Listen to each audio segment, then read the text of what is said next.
మనం ఇవాళ వెల్లుల్లిపాయ పప్పుచారు పెట్టుకున్నామండి. ఇలా పప్పు పులుసు అంటాం కదా, అది దానికి వెల్లుల్లిపాయలు ఇలా ఉంచుకోవాలండి. అలాగే కొంచెం ఎండుమిరపకాయలు, కరివేపాకు రెడీ చేసుకోవాలి. మనం ఇప్పుడు పోపు సామాన్లు వేసుకున్నామండి. నూనె పెట్టుకోవాలి గిన్నెలో. అందులో ఫస్ట్ ఒక పావు స్పూన్ మెంతులండి,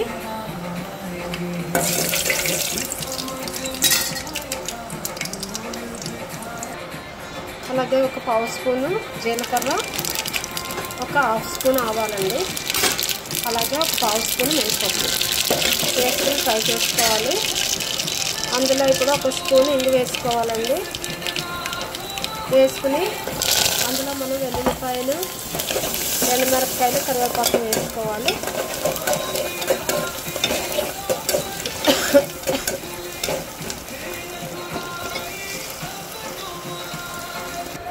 చూసారు కదండి, నేను ఏం చేస్తానంటే ముందే కొంచెం పప్పు అండి, కొంచెం ఒక హాఫ్ కప్పు కందిపప్పు, అదే హాఫ్ కప్ కందిపప్పు, ఒక పావు కప్పు పెసరపప్పు రెండు కలిపి నానేసుకున్నాను.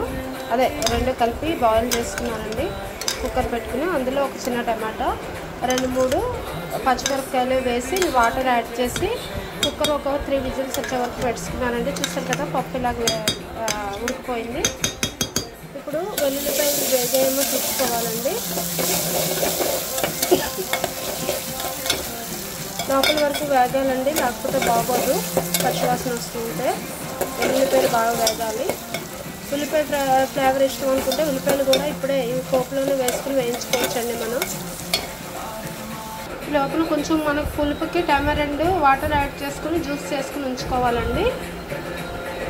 పోపు వేగే లోపల, వెల్లుల్లిపాయలు పోపు వేగే లోపల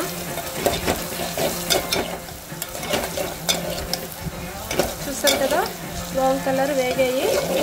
సో ఇప్పుడు ఇందులో మనము పప్పు యాడ్ చేసుకున్నామండి.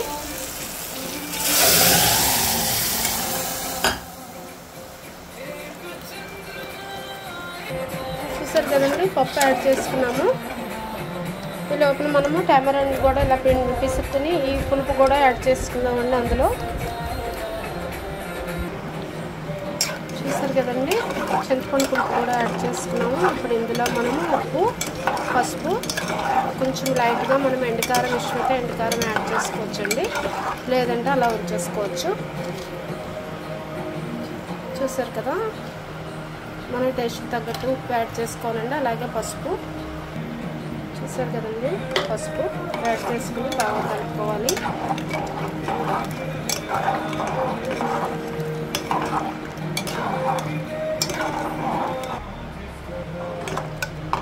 సో ఒకసారి మనం టేస్ట్ చూసుకోవచ్చండి, అదే ఉప్పు అది సరిపోయిందో లేదో, లేదంటే యాడ్ చేసుకోవచ్చు. చూసారు కదా, కారం కావాలంటే కొంచెం ఎండుకారం యాడ్ చేసుకోవచ్చు, లేదంటే పచ్చిమిరపకాయలైనా యాడ్ చేసుకోవచ్చు అండి. ఆల్రెడీ మనం పప్పులో పచ్చిమిరపకాయ యాడ్ చేస్తాం కదా, అందుకని నేను ఇంకా యాడ్ చేయలేదు. ఒకవేళ లేదు మాకు కారం ఇష్టం అంటే కొంచెం పచ్చిమిరపకాయలు కూడా యాడ్ చేసుకోవచ్చు. యాక్చువల్గా నేను యాడ్ చేసుకుంటానండి కొంచెం, సో పచ్చిమిరపకాయలు నేను యాడ్ చేసుకుంటున్నాను. అది ఉడకనిస్తే అయిపోతుందండి. చూసారు కదా, ఆల్మోస్ట్ రెడీ అయిపోయింది. ఇది బాయిల్ అయ్యే వరకు ఒకసారి వెయిట్ చేద్దాము. చూసారు కదా, అయిపోయింది.